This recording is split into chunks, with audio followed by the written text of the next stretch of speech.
بسم اللہ الرحمن الرحیم۔ فجر اور عصر کے بعد یہ عمل لازمی کریں۔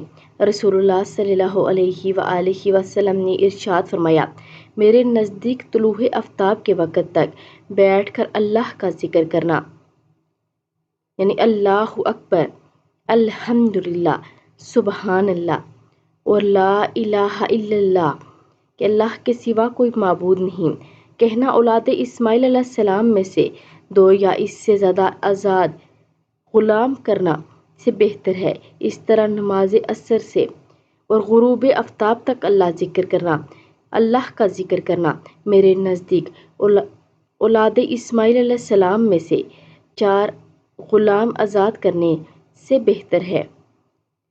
یہ کلمات مبارک فجر اور عصر کے بعد اللہ اکبر، الحمدللہ، سبحان اللہ اور لا الہ الا اللہ